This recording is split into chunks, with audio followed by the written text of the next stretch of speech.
J'ai vraiment pas aimé ce film-là. Mais... allons-y.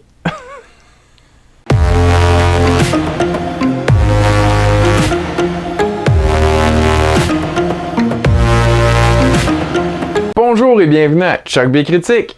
Aujourd'hui, je donne mon avis sur la comédie québécoise mettant en vedette Louis-José Hood et Antoine Bertrand intitulée Menteur. Ça raconte l'histoire de Simon, un menteur compulsif qui se réveille un matin dans un univers où tous ses mensonges du passé sont devenus réalité. Bon, je sais, je suis un peu en retard pour cette critique, c'est ce qui fait que j'avais déjà un peu entendu des échos positifs de ce film et je suis conscient que la majorité du Québec semble l'avoir apprécié. Mais par contre, il faut se rappeler que l'humour reste une chose très subjective. C'est donc avec regret que je vous dis que je n'ai pas aimé cette comédie.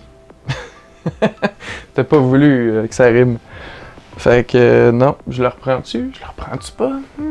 Je sais pas. Donc, tous ceux qui ont aimé, ri et apprécié ce film-là, il n'y a aucun jugement de ma part. Ce que je vais dire, c'est mon opinion sur mon impression du film. Simplement. Donc, maintenant, je vais un peu chialer parce que c'est ça. J'ai pas aimé ça.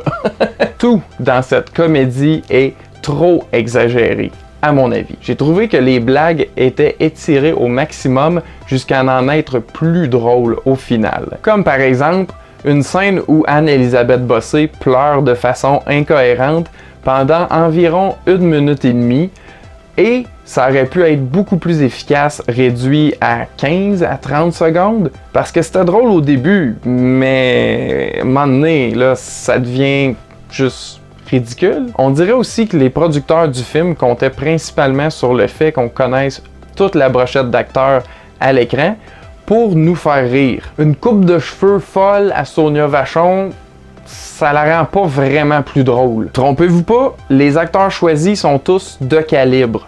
Par contre, sont mal utilisés. On dirait qu'on leur a demandé de surjouer, d'être caricatural, à l'exception d'Antoine Bertrand et de Didier Lucien, qui m'ont plu quand même dans le film. Il y avait aussi beaucoup d'humour slapstick dans le style marcher sur un râteau et le recevoir dans le visage, mais c'était quand même bien, sauf qu'ils en ont mis beaucoup trop à mon avis. En fait, l'histoire complète du film donne l'impression d'avoir été bâtie sur des blagues plutôt que l'inverse. Vous aurez peut-être remarqué aussi que ça ressemble un peu à Menteur, Menteur avec Jim Carrey, dans le sens où les deux racontent l'histoire d'un menteur qui reçoit une malédiction qui lui donne une leçon de vie au final. Mais dans celui-ci, l'histoire est un peu plus compliquée et moins intéressante. En plus, je pense qu'on aurait peut-être pu réduire le film d'une 20aine de minutes sans nécessairement changer trop quoi que ce soit à l'histoire. Concernant Louis-José Hood, moi personnellement, je l'aime beaucoup,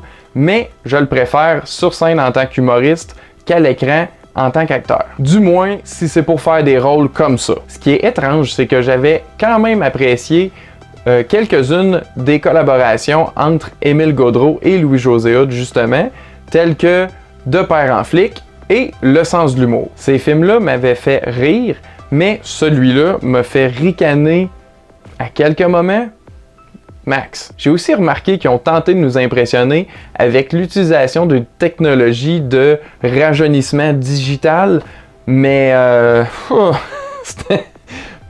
c'était pas réussi.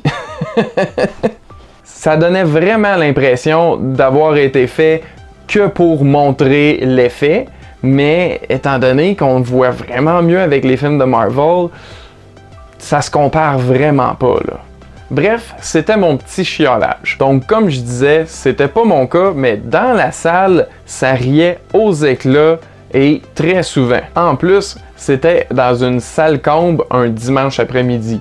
Donc, le film est définitivement populaire. Donc, même si moi je l'ai pas aimé, ça se peut très bien que vous, ça vous fasse rire. C'est pourquoi je vous encourage quand même à aller le voir en salle pour vous faire votre propre idée si jamais le film vous intéressait. Et si jamais il n'y a plus de billets pour Menteur, vous pouvez toujours aller voir La femme de mon frère, un excellent film que je vous recommande. Au final, j'ai trouvé que c'était une comédie assez ordinaire que je risque d'oublier prochainement. Mais je le répète, c'est mon opinion à moi.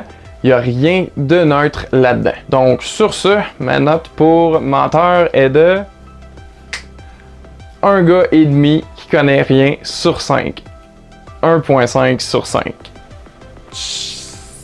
Je pouvais pas y donner plus. Désolé. Avant de finir, j'aimerais savoir quel est votre film de mensonge préféré? Drôle de question, je sais, mais moi j'ai adoré L'invention du mensonge de Ricky Gervais. C'est une hilarante comédie que je recommande à tous. Et vous, c'est quoi votre film de mensonge préféré? Ça peut être Vrai mensonge ou Menteur justement. Répondez-moi dans les commentaires ci-dessous. Et surtout, si vous avez vu Menteur et vous l'avez aimé, dites-moi ce que vous en avez pensé. Pourquoi vous avez aimé ça? Ben pas pourquoi vous avez aimé ça, mais dites-moi ce que vous avez aimé à propos du film. J'aimerais comprendre. Je veux comprendre. Je veux comprendre. Je veux comprendre. Je veux comprendre. Donc c'est ça. Je veux savoir un peu si je suis le seul sur mon île à pas avoir aimé le film ou bien s'il y a d'autres gens et pourquoi les gens qui l'ont aimé, pour quelles raisons ils l'ont aimé, puis c'est tout. Donc répondez ça dans les commentaires ci-dessous. Si vous voulez m'encourager, vous pouvez aimer et partager la publication et aussi vous abonner à notre chaîne YouTube où vous trouverez les épisodes du podcast en vidéo. Merci d'avoir écouté. À la prochaine!